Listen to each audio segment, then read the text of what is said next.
Hi, I'm Delisi. And I'm Chef James Rigato. And in this episode of Essential Cooking, we keep the hard cider conversation going, this time with Ryan Burk, the head cider maker at Angry Orchard. Ryan talks to us about all things hard cider, including how the apple made its way to North America from Kazakhstan, the key components of a well-balanced cider, and the ongoing pursuit of new apple varieties. Ryan, for you, when it comes to a collaborative cider, like what is that process like when you're working with somebody else? Sure. So it really depends on the person, and I usually start there. Right. It's easy to collaborate, and the world usually doesn't need another collaboration. There's like a collaboration culture right now across all industries and all kinds of brands, and you know, it's fun, and it's fun to see it popping up across different industries as something to bring, you know, people together around something. So like I don't mean to like take away from collaboration as an idea, but it's also a thing that's like it can kind of get tired. Mm-hmm. So for me, it's all about the person first. So you're pretty choosy when it comes to those things. I would assume. I mean, it comes up the way that it came up with James. I didn't know Sean. Right. I knew about his wine only because of James. Mm-hmm. James called me up and said, let's check this out. Come out to Michigan. And I was like, all right, sure. I'll come out to Michigan. Let's go north.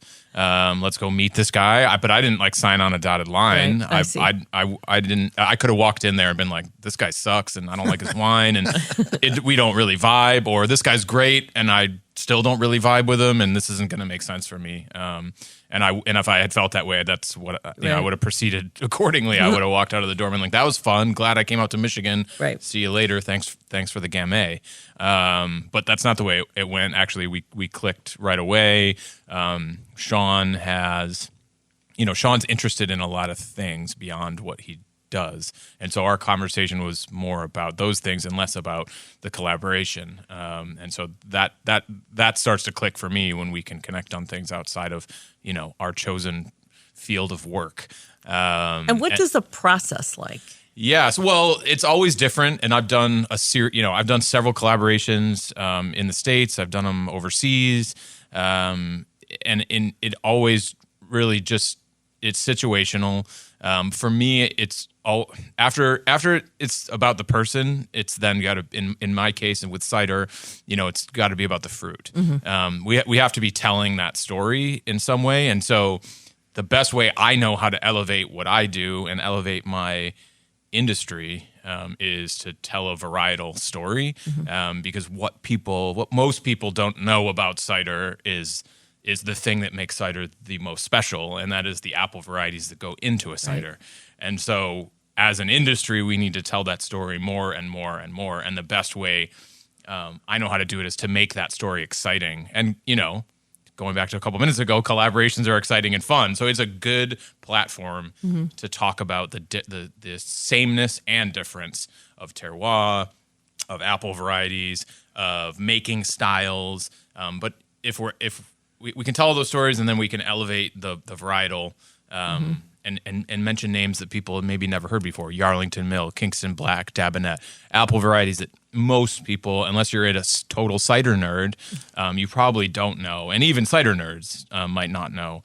And so with Sean, you know, immediately the story was about varieties, because we went up there and he had all these different single varietal fermentations. And it was kind of like, hey, what do you think about these? I don't really know what to do with them. I was like, oh, well, I think about these like every single day.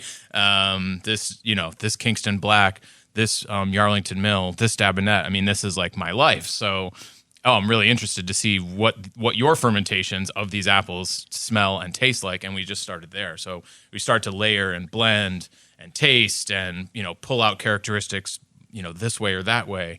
And that is really the process. We sat in his, you know, QA lab and tasted through all this stuff and started to layer blends together in little beakers and stuff, you know, just right out of a, you know, 7th grade science lab thing with some graduated cylinders.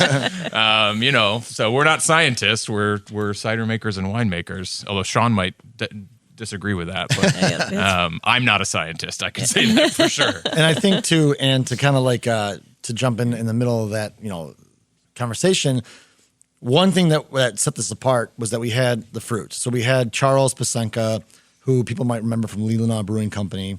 And he basically is living on an orchard right now with some century-old trees that, people don't realize a lot of the varietals that make cider interesting were torn out during Prohibition.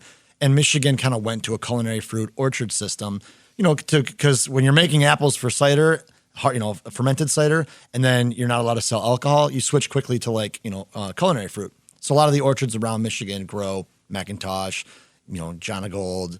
Now Honeycrisp is a big Zestar. So, and those are delicious apples, but not super interesting for fermenting. But Charles up in Leelanau had some really incredible old trees. And, the property that he's on up there has a lot of Jim Harrison connections. So we kind of did this, we're all Jim Harrison fans. So we named the cider Michigan English because these are Michigan trees that are of the English varietal, and obviously it's an English style cider. So that was kind of the fun arc of the story, was that Ryan and Sean hit it off, and then our magic ingredient was that we had Charles, who basically curated the fruit and brought us the varietals that really make cider interesting. When it comes to cooking with ciders, can you talk a little bit about what you're thinking about when you're putting together a dish, and how you're going to incorporate this very, most people don't cook with ciders. Yeah, it's true. And, so cooking with, sometimes I'll physically cook with it. I'll actually add, cider to my cooking. But typically, if I have a cider I'm really excited about, if Ryan, shows me hey, this is my cellar, here's what we have, then I will certainly cook to the bottles. Mm-hmm. And that's kind of the way that most chefs, I think, handle pairings in general, is if we have the established beverage, we cook to it. Right. If we just want to open up the pantry and just grab any liquid we want, well, then we'll just make food and then pair to that. Right. But with cider, obviously, we're more focused, and I want to cook to the actual cider. Mm-hmm. So, it's very, cider's typically heavy acid. It's usually really crisp. Sometimes there's effervescence or actual CO2 sparkling. A lot of sweetness. The sweetness is also different, whether it's back sweetened or arrested fermentation or ice wine or literal sugar. So, for instance, if you want to do a cooked fruit, loves to be with an ice wine sweetener. Sugar, maybe you want to get more fish sauce or spice if it's a literal sugar. If it's something like arrested fermentation, that has more of a fresh fruit taste, more of a juiciness. So maybe I'll do something that has a raw fennel salad or, something along those lines. And then more of your classic European styles, whether it's Spanish style, which is, kind of really acidic and kind of almost oxidative, that then I like to lean towards aged cheeses and hams and more of your funkier foods. So that's just kind of a baseline. One of the most perfect pairings we do with cider is usually green curry and some kind of funky oxidative cider, because the herbaceous notes of that cider with the actual herbs and funk of green curry is to me a home run. Right. Oysters too. Oysters is another one. People always think champagne, and by all means I agree.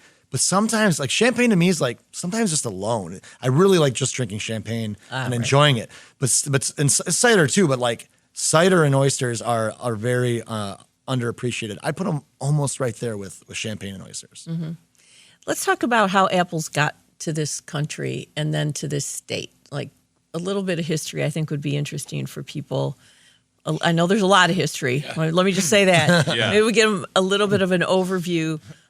We've all grown up with apples. They just been around forever, but not really. They definitely, especially if you're sort of Michigan and East, apples just seem like they've just always been here, but they certainly have not. And I mean, the very brief overview of their trip across the world starts in Kazakhstan, around the border of China and the Tian Shan Mountains. That is where we've been able to trace the apple to. And that part of China / Kazakhstan is on the Silk Road.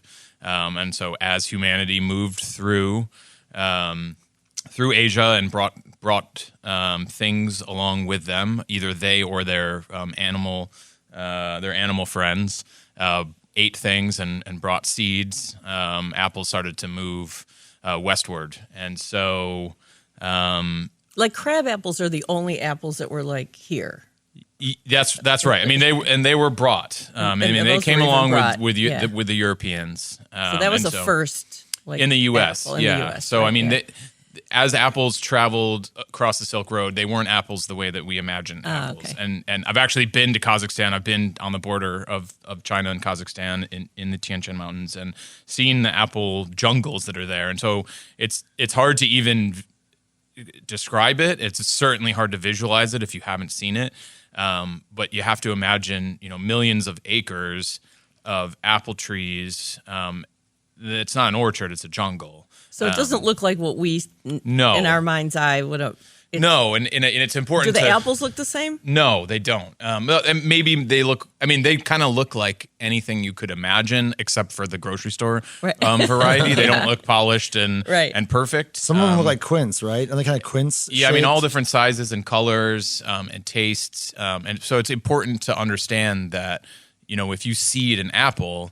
You don't. If you seed a Macintosh, you take the seeds out of your Macintosh and you plant them. You don't get Macintosh. Right. You get a new apple variety, one that didn't exist before. So you're standing in millions of acres of apple trees, and none of those trees are the same as the one next to them.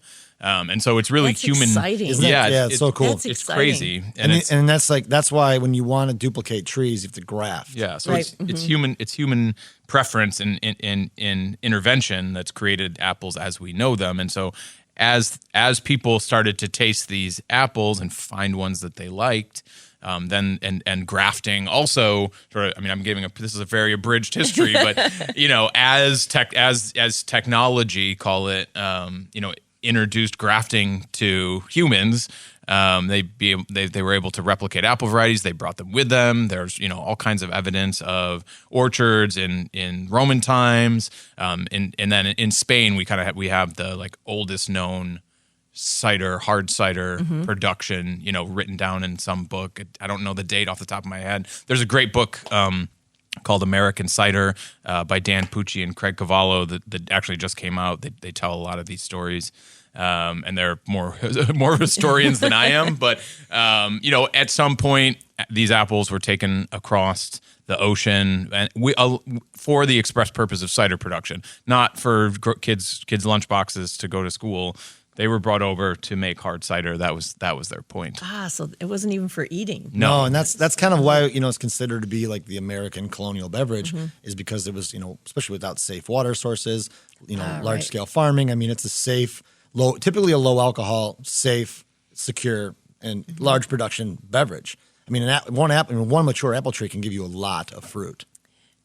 We have heard more in the last, 5 or 10 years about fermentation. Suddenly it's been like the big thing. It's like, kombucha, and everybody's talking about how healthy it is. And, you've been cooking for a long, all about it. You've been obviously doing what you do, Ryan, for a long time. But can you talk about the fermentation process? I don't know if people know what happens and how we get from this to that. Sure. I mean, so there's a couple different ways that fermentation happens. Alcoholic fermentation, which is, taking, the most basic way to describe it is sugar creates alcohol, but you need yeast in order to do it. So yeast eats sugar and they output alcohol. And then another way that it can happen is bacterial fermentation, where you're usually changing an acid. You're not creating alcohol.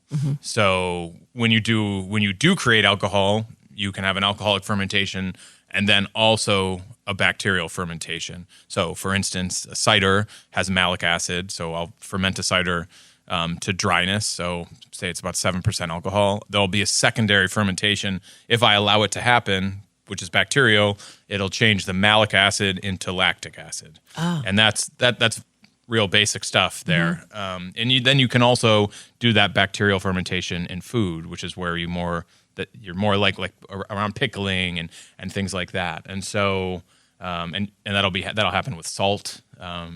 That introduces bacterial fermentation. And so it's cool to hear you say that it's coming up so much, because what's great about especially bacterial fermentation is that it's pretty unstoppable, i.e. it's very easy to have happen.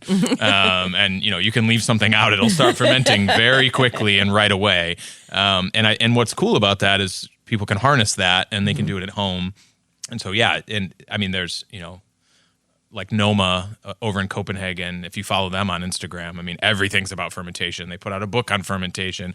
There's books about koji bacterial fermentations happening right now. It's just like, it's everywhere. It's accessible. Sandor Katz is another person. It's just like, if you want to know how to do home pickling and home fermentation, then pick up any Sandor Katz books, and you can become an expert at home fermentation with your food in a matter of minutes. Well, there's not much food. There's not many meals you can eat in your life that don't involve fermentation. I mean, it's absolutely everywhere. I mean, just from bread to think about just every sandwich that has a pickle on the side of it. Yep. Sauerkraut, kimchi, soy sauce. I mean, it's vinegar. I mean, how many dressings have vinegar? It's just imagine a culinary world without vinegar. Yeah. Just that alone. I mean, fermentation's everywhere. So you're right. It's certainly on brand. I think, but the recognition is more on brand right now. It's not like there's more fermentation going on in cooking. I think it's just more awareness about it. Well, I think it's happening. What I love, and it's the same with cider, what I love as what happens at the home. Like, what are people doing in their house? That's a good point. More home cooks are messing around with it. And that's what's cool. That's when you know it's like happening. Yeah. And so for me, with cider stuff, I'll judge cider competitions. I always opt to judge the home cider maker. Oh, because that's cool. I want to see what they're doing, and when I fill out, fill out the form, it's like, it tastes like this, it smells like this, and I do it to and I write my email at the bottom, ryanburk@angryorchard.com, and I'm sending it to people that are professional cider makers. They're like, oh, Ryan, I don't know if I can swear here or not, but so I won't. But they're like, oh yeah, Ryan, really? Come on, man, you smell it. The people get defensive. I write to a home cider maker and I say, here's some things you could do better. I get an email from that person who's like, thank you so much. Right. Yeah. Wow. Like, I thanks for giving me your email. I appreciate the reach out. Thanks for helping me. There's no defensiveness. So I like that space. And I think, and when I see that people are doing it at home, that they're working on it, that they really care about it, that they want to make it better, I find that to be exciting, and it shows me that cider can be really easy to wrap your head around and get excited about. And I think fermentation, when it comes to foods, same thing. You can get quick results. So you can have a cucumber taste great. But man, if you make a pickle, it's it's so much more interesting. Right. And if you read a book real quick, similar to my email to a home cider maker, pick up Sandor Katz's book and read it real quick. Your pickle goes from not very good to really good very quickly. You get immediate results, and then you're into fermentation. What else can I do? What else can I try? What other flavors are out there? And I think the people that are interested that way, make the whole thing better. So for me, what's happening, at home in the kitchen or in the carboy with the cider maker or the brewer, home brewer, home distiller, whatever it is, home winemaker. I just love digging into what that is and why people are excited about it and how they take the next step to make it better for themselves is always cool.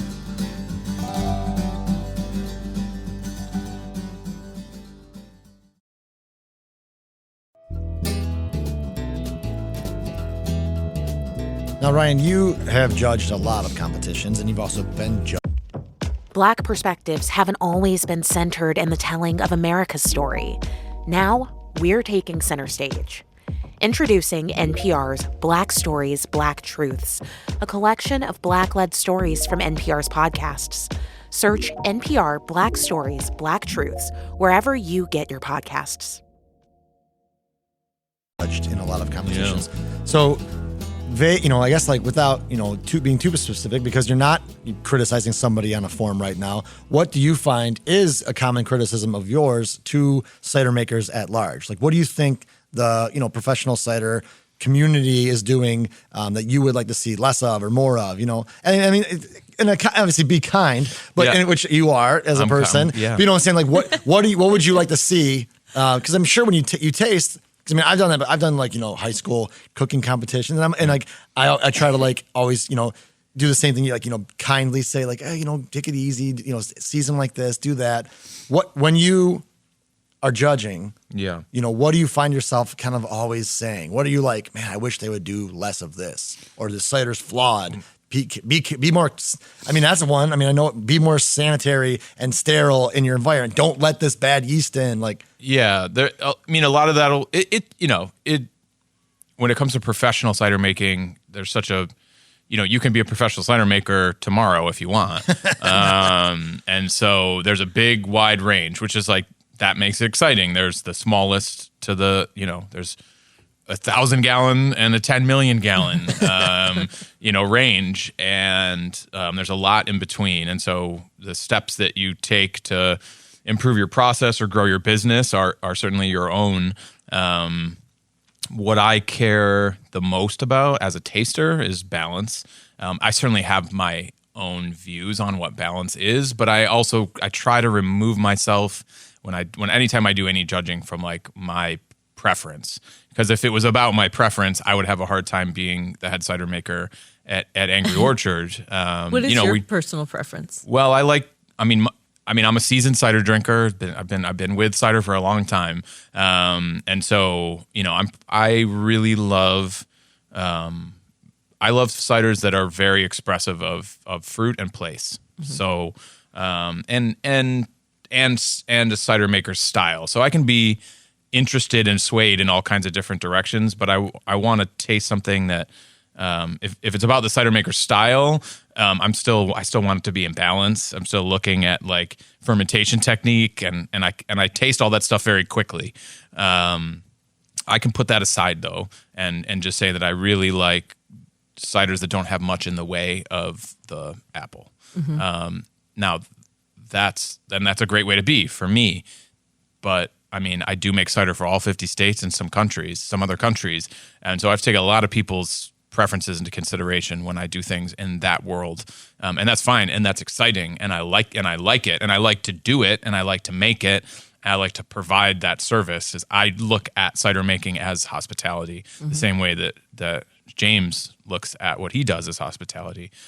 So I'm not necessarily like, I know that the thing that I like the most is not the thing that the most people like the most. Yeah, but there's no way. You also are further along on the tasting spectrum. So if somebody's having cider for the very first time, Angry Orchard Crisp is a good example. Yeah, you're like 100%. Here because it tastes like it has alcohol, but it tastes like apples. I couldn't be more proud of that cider. Right. To be totally honest, it is to me, and I would say like, to answer the sort of what I'm always looking for, a lot of people, seasoned, call it cider makers, craft cider drinkers. They probably say Angry Orchard Crisp is too sweet, and it is a sweeter cider. That's absolutely true, but it's also a cider that's balanced. And so for me, that's the key. So it can be sweet, and there's nothing wrong with it being sweet as long as it's also balanced by, in this case, some acidity and some tannin coming from traditional bittersweet cider apples. And that's the key to that cider. And it's the story I really like to tell about it is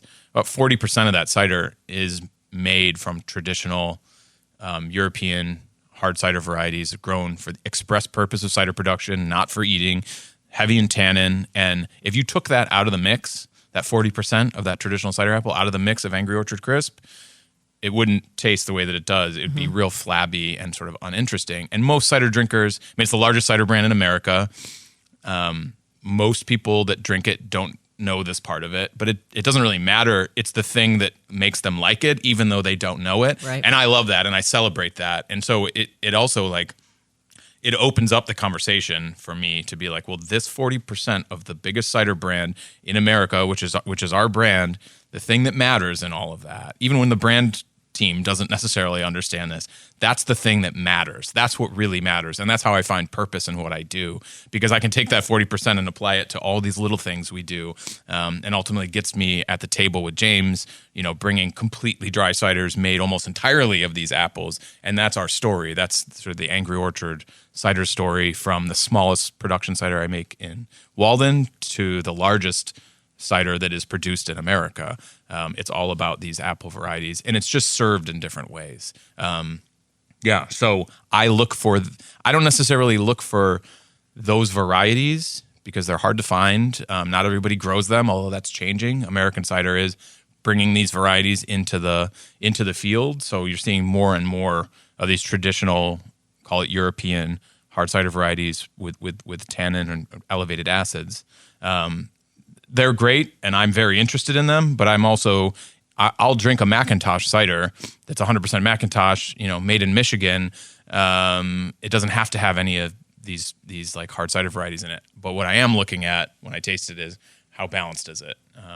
Is the sweetness against the acid? What's the aromatic profile? And is it all in balance? And when it's in balance, I'm gonna like it, even if it has hops and cinnamon in it, which is like not my preference. Like I said, I don't want anything to get in the way of my apples. Right. However, most, the larger cider drinking community is drinking, cider with peaches and mangoes and strawberries and hops and all kinds of stuff. It's an innovative industry. And I can drink it and taste it and enjoy it without it being what I have in my home fridge. Mm-hmm. It's all about balance. That's a good answer. I think it's like eating an apple. I feel like, an apple is a sweet fruit. You don't eat it to get an incredibly savory experience. You want something fresh, crisp, and sweet. That's why you eat fruit. So I don't think, I don't disagree with that at all. It was a nice way to dodge the question of, criticizing your industry at large, but good job. I mean, balance. No, my raw answer is balance. Yeah. I don't need to go past balance. No, that's good. As long as it's in balance, I don't really care what it is. Yeah. It could be any drink, but I want to know that, or I want to taste it and be like, this is a balanced drink. No, that's good. It has weight behind it. The sugar isn't too high to overpower the delicate nature of the apple, or the hops aren't so oppressive that I think I'm drinking beer when I'm drinking cider, etc. Yeah. How many different varieties do you grow on your 60 acres? And how do you decide? I mean, so it takes a while to grow an apple. So it does, if you're going to introduce a new variety or something, what's that process like of, I want to start growing these, and that's for a future thing, obviously. Yeah. But how many varieties? How do you decide what you're going to grow? So, we have 30, like 37 to 40 something varieties growing right now. If you take a look, it changes, but right around there. There's a couple ways we make decisions around that. I came onto Angry Orchard in 2015. We bought the property in Walden then, and that didn't exist when I left Michigan and went out to New York. And so we put trees in that first year in 2015. Some of those trees had been picked before I walked in the door. They'd been in the nursery for 2 years before I even they were already planted. Worked there. Well, they hadn't been planted. They came out of the nursery in 2015, and we planted them in 2015. Mm-hmm. And so the idea with that first planting was to have kind of a menagerie of interesting, old European cider varieties. So that's actually the bulk of the varieties. There's like 25 different varieties in a very small planting, just a couple acres. And so it's really cool and it's interesting. It's fun to play with, but it's certainly not the way you would plant a commercial orchard. So, and that's because, there's 3 of these and 10 of these and 6 of these and 15 of these, and it's just kind of like all over the place. So it's cool to see. And when we bring people through the orchard, there's all kinds of different colors and shapes, and they're blooming at different times. It looks cool on its face, but from a production orchard standpoint, 3 of these next to 5 of these next to 12 of these, and they all bloom at different times, and they all are, that you kind of don't want that from an orchard management perspective. So we kind of have these 2 acres with a ton of different varieties, but then as the orchard expands, it narrows very quickly, and those are the trees that I have put in the nursery and planted, and I have varieties that I'm interested in, the varieties that brought me to cider, that made me excited. I plant a lot of those, although I don't just like kind of do it willy-nilly. These varieties, they are European varieties, and sometimes people forget that they're not of this place. Mm-hmm. So they'll put a lot of varieties in that might grow well in England, but that doesn't mean they're going to grow well here. Luckily, both in New York and in Michigan, we have great university extensions. Oh, right, and so there's a lot of work that's already been done. We have interested So it's kind of like they figure out if this is going to work. There's work that's been done. Yeah. Nikki Rothwell, who's at MSU, has done a ton of work around varieties that work well in northern Michigan and Michigan in general. The same goes for Cornell. We've got a great extension program there. Greg Peck, who leads that program. We work really closely with Greg and his students to find varieties that work well. That's a great name for an apple, professor.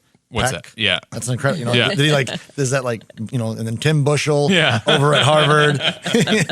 Yeah. And it goes back so Greg runs the program at Cornell now. He actually was a student of Ian Merwin, who was there before him, who's been doing this work for the last 30 years. So we're not starting from scratch. There's, historical precedent. I can speak for what's happened in New York State for varieties that grow well in our region. And so say there's a list of 10 varieties that grow, we know to grow well. They're more or less easy to manage. They don't require tons of input, or we know what they need in order to produce fruit well. So say that you have this list of 10, and I look at that list, and I'm like, okay, well, 6 of these are interesting. Let's double down on those varieties in partnership with Cornell. Based on the research that has been done for a few decades, it's a pretty safe bet. So let's just go. And so, like I said, we have a couple acres of a variety of different fruit. 20, 25 or so different varieties, and then expanding out from there, it's more like just a few varieties. And for me, the orchard management part of that is really important because we are cider makers, but we aren't apple growers. And so Jeff Christ, who we bought that farm from back in 2015, he and his family still are there working on that orchard. And so Jeff's the third generation to farm this particular piece of property. He never thought that. So 40 years ago, he put the trees in the ground that were there when we bought the property. Now 40 years later, he's tearing them out and putting new varieties, and he never expected that he would do that. He would never expected to be growing hard cider varieties. And in fact, when we first bought the property, he kind of wasn't that interested in it and really wasn't going to be involved. But because it has turned out to be really interesting for him and his kids, they're really involved. And so we have this wealth of this family resource that not only has generations behind them, but has generations in front of them that are really interested now in this hard cider thing. And so we want to make sure that the orchard makes sense for them to farm. And so narrowing the varieties was really important. And ultimately, it's cool to taste a million different varieties. There's so much out there, but you can also be reductive. And sometimes it's about just having tannin. Sometimes it's just about acidity. Sometimes it's just about sweetness. And I don't want to discount the interesting nuance of all kinds of different apples because, trust me, I love that. But I also, over time, I've just settled on, varieties that bring me what I need to create the balance that I want. And so I don't need 1,000 different apple varieties to do that. Just like a winemaker doesn't need 1,000 different varieties of wine. In fact, usually they just need 1 or 2, and they make single variety fermentations out of it. Here's my Pinot Noir, here's my Chardonnay, and I can do that with single varieties. But I usually like a blend of a few varieties to make a complex drink.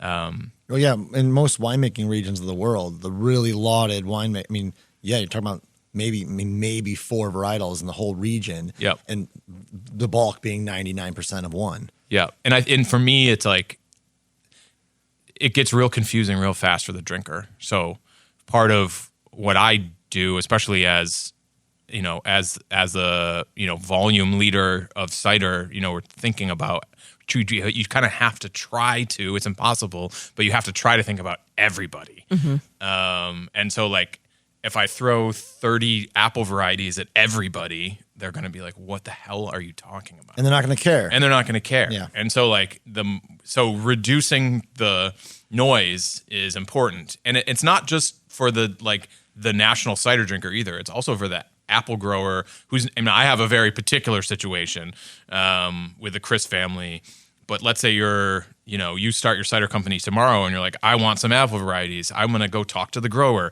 Here's 50 apple varieties I want with no information or historical precedent or, research on them. I want these 30 varieties. I saw them over in England. Grow them for me. Michigan apple grower. They're going to be like, what are you talking about? And you make it confusing, off-putting. These apple varieties actually already have like a little bit of a negative shine on them because people think they're hard to grow. And they can be if you don't put the time in, go talk to Nikki at MSU and like see the work that she's already done and follow along, because we need to make it easy for the grower.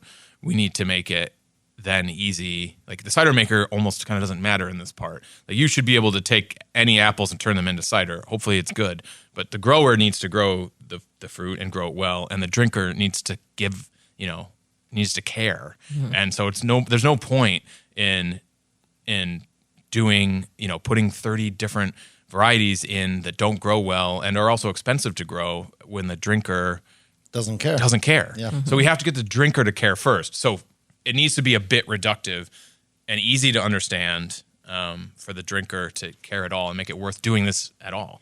Oh, one final question here, Ryan. Talking about the drinker, which is ultimately what this is all about, is whether or not someone's going to drink it. Somebody who has never, they're just like, I just never had a desire to drink it. What would you say to them to introduce them to try it and what they should look for and just to get them acclimated to the new taste? This is a different taste for some people. So can you talk about that? I mean, I don't separate cider and food. That's the way I experience all of this. And it's, my experience, my journey with cider has always been alongside food. For me, food came first and then I found cider and then I never separated the two. And so I think, cider isn't one thing and it often is compartmentalized as one thing. It's many things. And we talked about all kinds of different styles in the last half hour. It can be so many different things. So it can serve as you can find enjoyment with it alongside kind of anything. And so where I think it shines the most is alongside cuisine, and I say that sort of loosely. As, a great cider and a great burger is a great thing, and so I think the entry point for drinkers is around food. And I know like no matter what you eat, I have a cider for it. And no matter what it is and who you are, if we can taste the food, I can bring a cider to the table. And when you eat that food and you drink the cider's better, the food is better. And I think that's the entry point. That should be the entry point. And what I really like about cider is that you can't really spend more than like $30 on a cider, maybe $45 for like an ice cider or something, but it's pretty affordable, which makes it like it can show up at places that are a little more accessible. And it's not that wine can't be accessible, but they sure are like trying to be more accessible right now as a category. Canned wine, draft wine, they see that there's this space that they're not in. Historically it's the beer space. And certainly now it's the cider space too, is like the best cider in the world kind of costs like $30. The best champagne in the world costs your mortgage. At least. And like last night at the dinner with James, I brought a cider that's done in champagne style, method champenois. It's $30. It took me 4 years to make it. It's a beautiful drink. It does everything that champagne can do. And it costs $30. So like you can really enjoy it. It's accessible. It's available. We don't have to be at a 3 Michelin star restaurant to have it. You could be in your backyard. And I think that's key to cider. Like the opportunity for cider is to be everything that wine can be, but more accessible to everybody. And therefore, alongside food that's more accessible. So yeah, I think if you want to dive in and you want to get in, you can do a little bit of research to find out what your cider might be like and bring it alongside your favorite thing to cook. And there it is. That's where cider brings the most joy, I think. You can find out more about Ryan Burk's work as a cider maker at angryorchard.com. Our thanks to Ryan for talking with us, to you for listening, and we would like to thank La Marca Prosecco for their support. From the hills of Veneto, Italy, you can never go wrong with Prosecco, whether it's in a spritz or drinking straight. Joan Isabella is our executive producer, with producer David Lyons and assistant producer Lisa Brancato, editing by Rowan Nemisto. Production support provided by Studios on the Pond. Original music by the Mallet Brothers. This is a production of WDET, Detroit's NPR station.